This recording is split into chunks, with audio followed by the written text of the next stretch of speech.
Hey guys, welcome to Troy Time. Hey, check it out. It has been an absolute scorcher in Virginia Beach and Chesapeake today. It was just awful. The heat index was way over 100. You can look at the temperature here, 97, 98 with the heat index. It was way up there. It was a scorcher.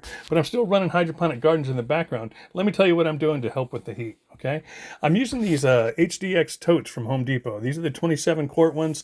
I first saw Mike Van Duzy using these, so I switched over and used them. And I really like them. If for a summer garden though, you've got to do a few modifications, or else everything will dry up. Those black totes just suck in the heat, and if you don't do what I'm talking about, at least to begin with passively, then you're really going to have some problems. Okay, but I'll tell you what I've been doing. It's been working wonderful. I'm using architectural fabric or landscape fabric, and I'm putting that over the totes, the black stuff, and then on top of that I'm putting straw or hay, right?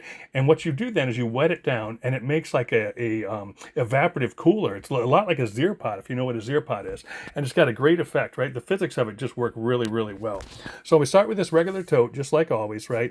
We're going to do our holes in it the same way we do with the downspouts or anything like that. We're going to cut the 2-inch holes. We're going to be running this on things that are very high volume drinkers, like cucumbers and tomatoes, right? It's been working great. It's been working awesome this year. The size is awesome. You barely have to touch them. So I've got 3 holes in each one, and I've got them up on a raised stand for right now.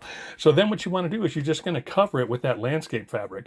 At first I thought the black stuff would make it worse, but it doesn't. It actually keeps it in the shade, and it works really, really well.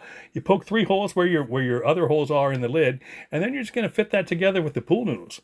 And the pool noodles work out great. That's another Mike Van Duzy trick. So that just works out awesome. And in this particular build, not only do they hold the plants, but they hold the fabric in place really nice as well. Then you just cover it with hay. You can see the pool noodles stuck in there, and all that's going to kind of work together as one system. The pool noodles are going to be basically watertight. The hay's going to have mass, and the hay's going to have a ton of surface area, and that fabric's going to work like a surface area kind of sail, sort of evaporative tail as well. And working all together, they're really going to wick away a lot of that heat once they're wet. And it does give a much more natural look. You don't have that bright yellow lid, you know. Look how nice that looks compared to the bright yellow plastic sticking out. So that's another big improvement right there. And all in all, it makes just for an awesome little garden. So you could use these standalone on the ground, and that's actually what I'm doing for my cucumbers. I've got them at the base of a cattle panel, and that's working out really, really well. Here we're showing the tomatoes. They're doing just awesome. I've already started getting the red cherry tomatoes, and others are coming. The tomatoes are doing fine, and they're just loving that large size container. You don't have to fill the large size nearly as often as you do the smaller ones, and it helps balance out the salts better. There's just a lot of reasons that the larger containers are a good way to go. I resisted a little bit in the beginning using the huge containers because I thought it took a lot of nutrients, but actually it's just much easier. It balances things better. And if you buy your nutrients in bulk, like the Master Blend Trio in bulk, you can get it super inexpensive. It's like $65 for 25 pounds.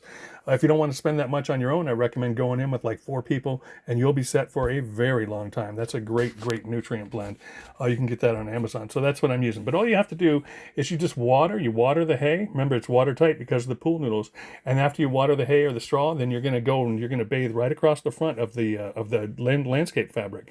And that just makes for just an awesome little wicking system as that water dries. First, because the mass of water is going to sit for a long while. But as that water wicks away and evaporates, it's taking the heat away with it. So it really is like an evaporative cooler. It really is like a zir pot. So let's take some measurements and see how we're doing. So here, let's calibrate our little thermometer. It's 75 in the house, and it's 76, so we're within 1. I feel good about that. On a secondary surface of the piano here, same thing, 75 degrees. So we know our instrument's good. Let's go outside and see what we got. It's hot, man. 100 degrees on my deck. Oh, yeah. Now remember, surface temperature is going to be slightly different than air temperature. Even the grass, 105, 110, 111. It's crazy hot today, right? But yeah, the gardens are still doing well. On the outside of the landscape fabric, it's 128 degrees. Crazy sucking up hot. But inside, 88. That's awesome, guys. So even the dry straw now is, again, 128, 130, right? But when you wet it, man, it's going to go right down there. Obviously, it's going to drop right down 91, right? But that wetness is going to stay around a long time because of the volume of that mass of that straw. And again, 87 inside the tub. And so that's perfect. on a tub, just a tub blank with nothing in it, 132 degrees, roasting in the sun. But you put that landscape fabric over it, and then you put the straw, and then you water it, and it's taking it right down to like, when I actually measured inside the tank, I had to use 2 hands, so I couldn't film it, but it was 86 degrees. So I'm totally cool with that, especially for a passive method. You could always add an air stone or a water pump and things like that, and solar panels and all that, but as a prepper and as a minimalist, this is a great way to go, man. As long as I can stay under 90 degrees, I'm feeling really good about it. So it's been working really well. So I hope you try it out. Yeah, so that's what we got, man. All kinds of gardens, all kinds of different things that I'm showing this year. Again, you've heard me say it, all my prototypes are rocking. Check out all these Dollar Tree builds that we just did, the hydroponics. There's more coming.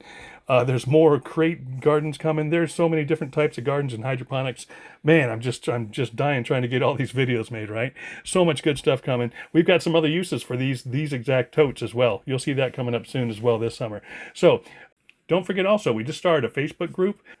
So go check it out. It's TroyTime02 Plants, Preps, and Pups, right? And it's awesome. You can be totally interactive over there. So we can see your shots. We can see your garden.